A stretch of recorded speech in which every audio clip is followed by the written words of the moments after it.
Assalamualaikum warahmatullahi wabarakatuh. Sabah al khair.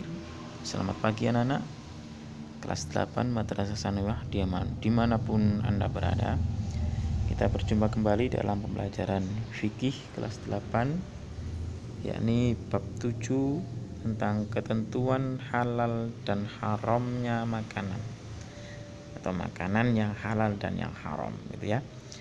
Sebelum kita lanjut pembelajaran pada pertemuan kali ini, terlebih dahulu kita membaca suratul Fatihah. Mudah-mudahan kita senantiasa diberikan kesehatan dan diberikan ilmu yang barokah. Al-Fatihah. A'udzubillahi minasyaitonir rajim. Bismillahirrahmanirrahim. Iyyaka na'budu wa iyyaka nasta'in. Ihdinas siratal mustaqim. Shiratal ladzina an'amta 'alaihim ghairil maghdubi 'alaihim waladdallin. Amin.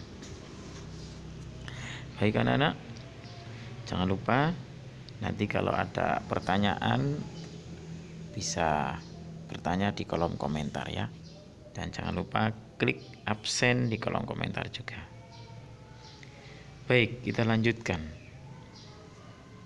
Makanan yang halal, makanan dan minuman yang halal atau haram.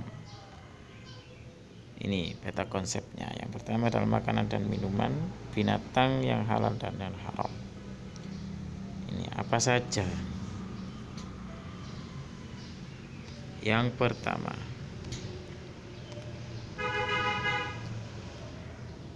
pengertian makanan dan minuman halal. Makanan dan minuman yang halal yaitu seluruh makanan dan minuman yang dibolehkan oleh syariat Islam untuk dikonsumsi, untuk dimakan. Ini pengertiannya. Baik itu berupa buah-buahan, tumbuh-tumbuhan, hewan, gitu ya. Selama makanan itu tidak ada dalil baik dari Al-Quran ataupun hadis yang menyatakan makanan atau minuman itu haram atau dilarang memakannya, maka makanan itu halal. Sehingga seluruh makanan apa saja dan minuman apa saja, kalau tidak ada dalilnya tentang keharaman itu, maka dibolehkan kita untuk mengkonsumsinya. Pada dasarnya halal dan baik, thayyib, itu merupakan satu kesatuan, gitu ya. Sebagaimana firman Allah, A'udzubillahi minasyaitonir rajim. Ya ayyuhan nasu kulu mimma fil ardi halalan thayyiban wa la tattabi'u khutuwati syaitan innahu lakum aduwwum mubin. Artinya, hai sekalian manusia, makanlah yang halal lagi baik dari apa yang terdapat di bumi, dan janganlah kamu mengikuti langkah-langkah syaitan, karena sesungguhnya syaitan itu adalah musuh yang nyata bagimu. Kenapa kok ayat ini menjelaskan tentang makanan halal dan baik, halal dan bergizi, kok diiringi dengan kalimat janganlah engkau mengikuti langkah-langkah setan? Karena ketika orang makan itu berkait dengan makanan yang halal dan yang minuman yang halal itu, setan sangat berperan untuk menjerumuskan manusia agar tidak mengkonsumsi yang halal. Kita mengkonsumsi sesuatu makanan yang halal saja, kalau kita berlebihan itu jatuhnya menjadi haram. Misalkan bagi orang yang diabetes, misalkan mengkonsumsi gula berlebihan, dia menjadi haram dan berbahaya baginya, tidak lagi thayyib. Atau kita makan terlalu kenyang, kita porsinya makan nasi 1 piring, kita makan 10 piring, itu menjadi haram jatuhnya. Ini langkah-langkah setan untuk menjerumuskan kita agar makanan yang sudah halal, jelas-jelas halal itu menjadi haram. Makanya ayat ini diikuti dengan wala tattabi'u khutuwati syaitan. Jadi gitu ya. Jelas ya pengertian tentang makan dan minum yang halal ini, bahwa semua makanan dan semua minuman pada dasarnya itu boleh dikonsumsi selama makanan dan minuman itu tidak ada dalil atau nas Al-Quran atau hadis yang mengharamkan akan makanan dan minuman itu. Nah, jadi jelas. Lalu thayyib, ada halalan thayyiban. Thayyib itu adalah kondisi makanan itu baik, bagus, kondisinya masih fresh, tidak basi, atau juga makanan itu mengandung gizi, gitu ya, yang tidak membahayakan. Kalau nasi halal, tapi kalau nasi itu sudah basi, maka halal tapi tidak thayyib, bikin sakit perut kan. Ya, ini menjadi halal tapi tidak baik, gitu ya. Ini perintah Allah, wa kulu mimma razaqakumullahu halalan thayyiban wattaqullaha alladzi antum bihi mu'minun. Jadi memakan makanan dan minuman yang halal itu adalah perintah dari Allah. Maka ketika kita mengkonsumsi makanan dan minuman yang halal, kita dapat pahala dong Pak. Ya pasti, karena itu perintah Allah. Dan efeknya sangat bagus bagi tubuh kita, baik secara fisik maupun mental kita, gitu ya.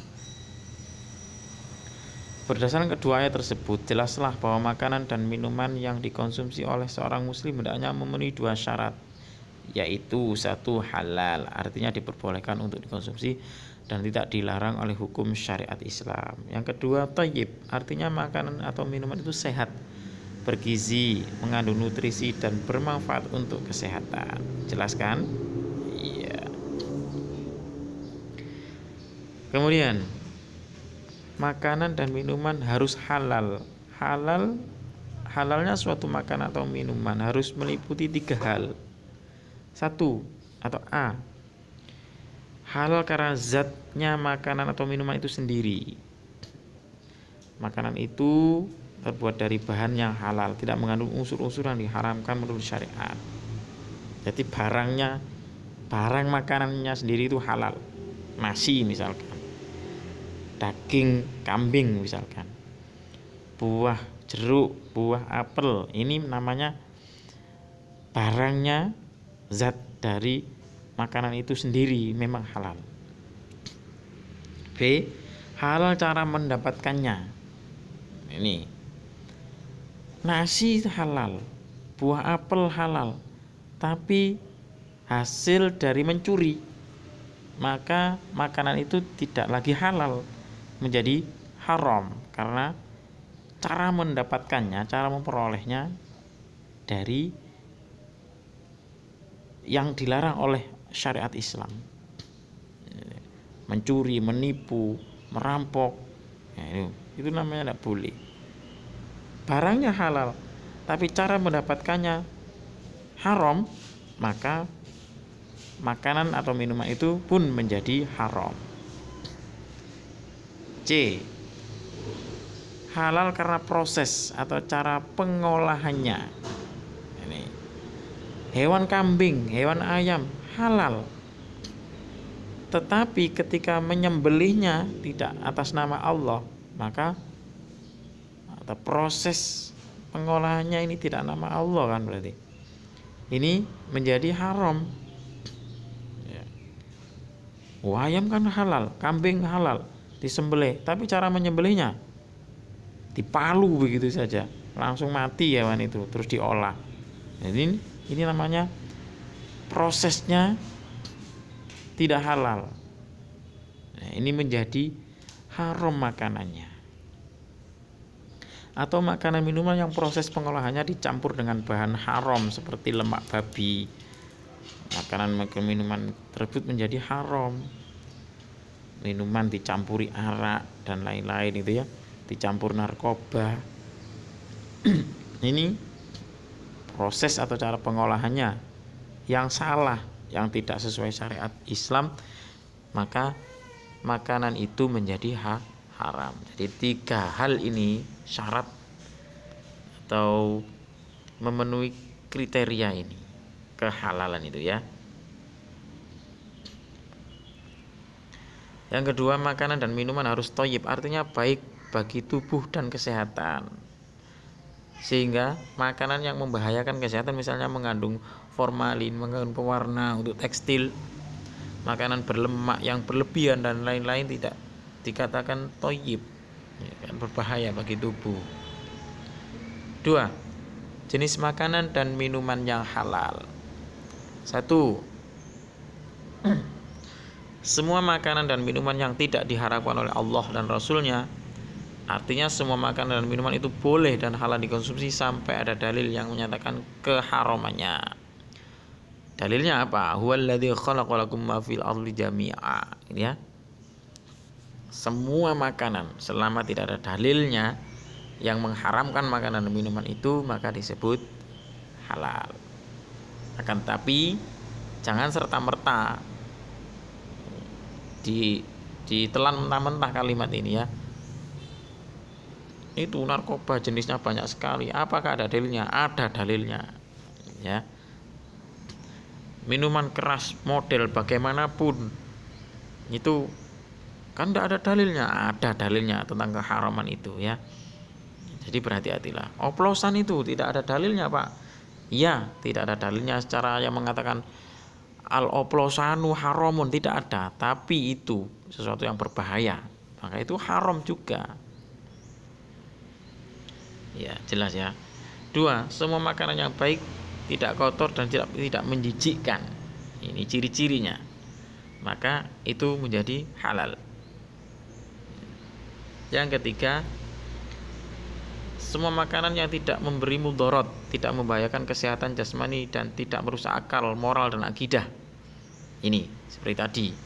Wala tulqu biaidikum ila tahlukah. Dan janganlah kamu menjatuhkan dirimu sendiri ke dalam kebinasaan. Ya, ini kan jelas. Oplosan itu menjatuhkan kepada kebinasaan. Narkoba menjatuhkan kepada merusak akal, moral dan akidah, ya. La dharara wala dirar, tidak boleh membahayakan diri sendiri dan tidak boleh membahayakan orang lain. Ya, itu kan jelas sekali. Maka pentingnya makanan dan minuman halal itu di situ. 3. Manfaat makanan dan minuman halal. 1. Mendapatkan ridho dari Allah. 2. Menumbuhkan akhlakul karimah, akhlak yang bagus, karakter yang positif. 3. Menjadi sumber energi positif. 4. Terjaga kesehatan. 5. Menjaga akal dan hati seseorang. Karena makanan yang kita konsumsi itu akan diproses oleh tubuh menjadi aliran darah. Sehingga ketika makanan yang kita konsumsi itu halal, darah kita pun yang mengalir adalah darah halal, kita akan sangat mudah menerima ilmu dari Allah. Kita akan mudah melaksanakan ketaatan kepada Allah. Kita akan mudah menjalankan semua ibadah dengan enteng gitu ya. Berbuat baik pun menjadi ringan. Itu karena makanan dan minuman yang kita konsumsi halal. Darah kita pun halal. Pun akhirnya ketika kita memiliki seorang anak kita berasal dari darah kita yang halal, anak kita pun menjadi anak yang cerdas, anak yang hebat, anak yang berakhlakul karimah, taat kepada kedua orang tuanya. Ini kan memang seolah-olah hubungannya sangat jauh, tapi sangat erat sekali hubungan itu, betul-betul terjadi itu. Sehingga jangan salahkan seorang anak itu, maaf dalam tanda kutip, kok angel tuturane, kok sering berbuat tidak benar. Orang tuanya harus introspeksi. Saya mendapatkan makanan ini dari rezeki yang halal atau tidak? Iya kan? Sebagaimana yang saya sebutkan tadi, kalau kita contoh Orang korupsi misalkan, korupsi, uang dari hasil korupsi dibelikan makanan, maka makan dan minumannya itu pun menjadi haram, ya kan? Yang keenam, rezeki yang diperolehnya membawa barokah dunia akhirat setelah mendapat perlindungan dari Allah. Ketujuh, membawa ketenangan hidup dalam kegiatan sehari-hari. Itu tercermin dari kepribadian yang jujur dalam hidupnya. Itu hikmah dari mengkonsumsi makanan dan minuman yang halal. B. Ketentuan makanan dan minuman yang haram. 1. Pengertian makanan dan minuman yang haram. Apa sih? Tahukah kamu apa makanan dan minuman haram itu? Makanan dan minuman yang haram adalah makanan dan minuman yang diharamkan untuk dikonsumsi karena ada nas dalam Al-Quran dan hadis. Bila tidak terdapat petunjuk yang melarang, berarti halal. Setiap makanan dan minuman yang diharamkan atau dilarang oleh syariat pasti memiliki dampak buruk. Ya, ini jelas sekali. 2. Jenis makan dan minuman yang haram. A. Haram lidzatihi. Haram memang zatnya makanan itu atau minuman itu memang haram. 1. Daging babi. Daging babi itu baik dikonsumsi makanan, diolah menjadi minuman, diolah menjadi obat-obatan dan kosmetik, apapun bentuknya selama mengandung unsur babi, baik itu lemaknya saja, bulunya saja, semua yang terkait dengan babi, maka itu menjadi haram. Tak bisa ditawar itu ya. Ini dalilnya. Innama harrama 'alaikumul maitata waddama wa lahmal khinzir wa ma uhilla bihi li ghairillah. Artinya, sesungguhnya Allah hanya mengharamkan bagimu bangkai, darah, daging babi dan binatang yang ketika disembelih disebut nama selain Allah. Ya, ini ada efek dari mengkonsumsi babi ini, penyakit-penyakit apa saja ini ya. Ini. Yang kedua, darah. Darah yang mengalir dari binatang atau manusia haram dikonsumsi, baik secara langsung maupun dicampurkan pada bahan makanan karena dinilai najis, kotor, menjijikkan dan mengandung bibit-bibit penyakit yang berbahaya. Ya, darah itu tidak boleh. Wah, eman-eman rek, penyembelihan sapi itu darahnya banyak, kemudian ditaruh di wadah ember, dibekukan, kemudian diiris, dimasak. Ini haram. Didih namanya kalau dalam orang Jawa mengatakan ini. Ya. Tapi kalau darahnya itu melekat di daging, Pak, gimana? Ya, kita kan sudah berusaha membersihkan, itu tidak apa-apa, dimaafkan itu. Jelas ya. Ini yang dimaksud darah yang mengalir itu, yang sudah keluar dari daging hewan yang disembelih itu ya.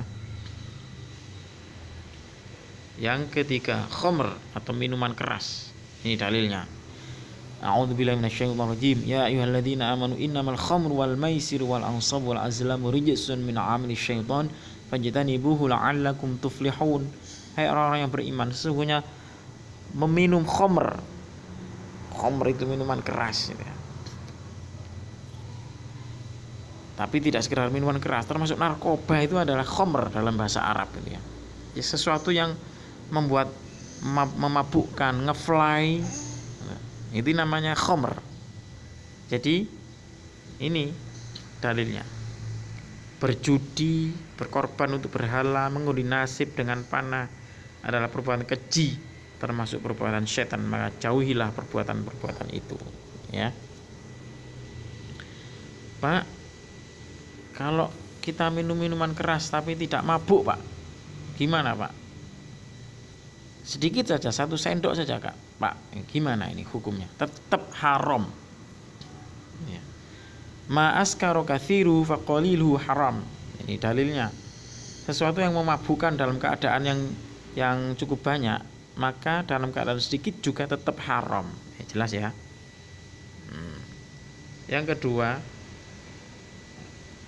tadi kan haram karena zat dari makanan atau minuman itu yang haram.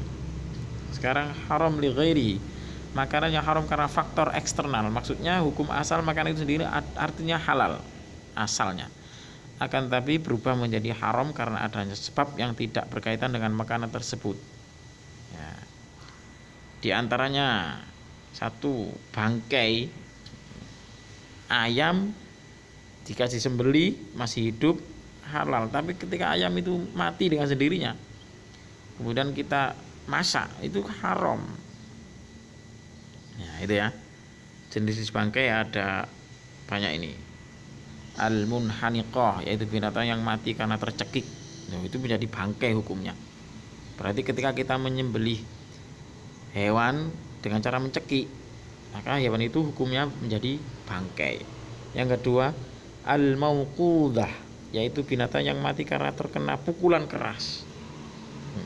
Dipalu der mati, maka itu menjadi bangkai hukumnya.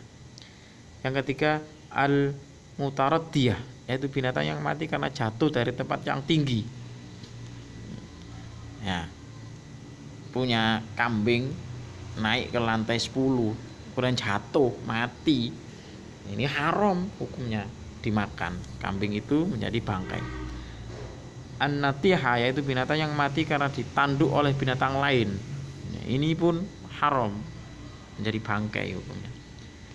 Binatang yang mati karena dimangsa oleh binatang buas, bangkai juga hukumnya. Semua binatang yang mati tanpa penyembelihan seperti disetrum, itu juga haram menjadi bangkai. Semua binatang yang disembelih dengan sengaja tidak membaca basmalah, nah jelas ya.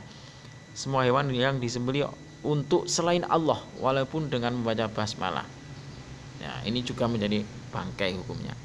Semua bagian tubuh hewan terpotong atau terpisah dari tubuhnya, sekalipun bangkai haram hukumnya, tetapi ada juga yang halal ya. Nah, sebentar. Kalau ada hewan masih hidup, misalkan sapi masih hidup, kita potong telinganya terus kita masak, ya, telinga yang dipotong itu hukumnya menjadi bangkai karena hewannya belum disembelih. Jelas ya. Nah, ada dua bangkai yang tetap dihalalkan oleh Allah, yakni bangkai ikan dan bangkai belalang. Ikan itu meskipun tanpa disembelih, belalang juga tanpa disembelih, kok dia mati kemudian kita masak boleh, tetap halal. Ya, ini ada dalilnya Pak, ada. Uhillat lana maitatani wa damani fa ammal maitatani fal hutu wal jaradu wa amad damani fal kabidu wat tihal. Dihalalkan untuk kita dua bangkai dan dua darah. Adapun dua bangkai itu adalah bangkai ikan dan belalang. Dan adapun kedua darah itu adalah hati dan limfa. Limfa itu rempelo dalam bahasa Jawanya, itu ya. Itu. Jadi dua itu saja yang pengecualian. Ya. Kemudian bangkai yang selanjutnya, janin yang berada dalam perut hewan yang disembelih.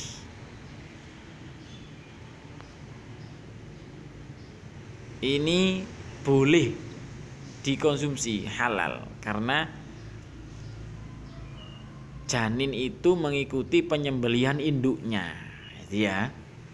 Kalau ada kambing hamil itu ya, kok tidak tahu kalau hewannya ini hamil, ternyata disembelih, yes, kemudian dipotong, ternyata ada janin di dalamnya, maka itu hukumnya menjadi halal karena induknya sudah disembelih secara sah menurut syariat agama Islam. Yang kedua, makanan yang halal yang tercampur najis. Ini haram hukumnya.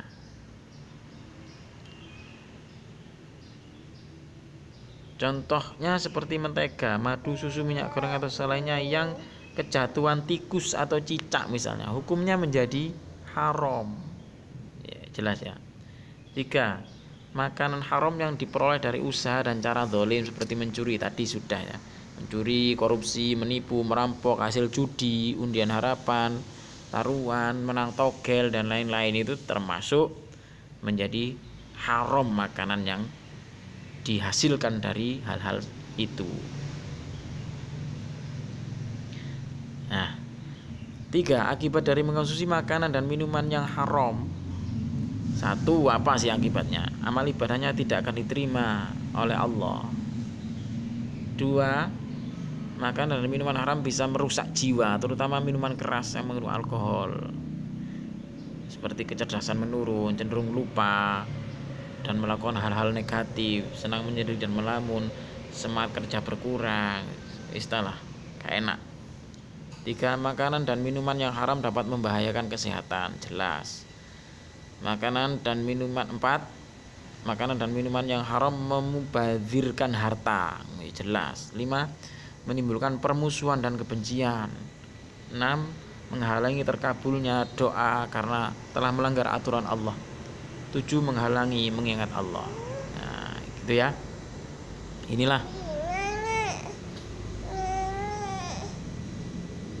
Inilah pembelajaran kali ini. Saya kira cukup tentang makanan dan minuman yang halal dan haram. Saya kira itu. Kalau Anda belum paham bisa ditanyakan di kolom komentar. Silakan klik absensi, nama dan kelas masing-masing. Mudah-mudahan kita senantiasa diberikan Allah rizki yang berupa makanan dan minuman yang halal, barokah, maslahah fid dini wa dunya wal akhirah. Allahumma amin. Ila liqa. Assalamualaikum warahmatullahi wabarakatuh.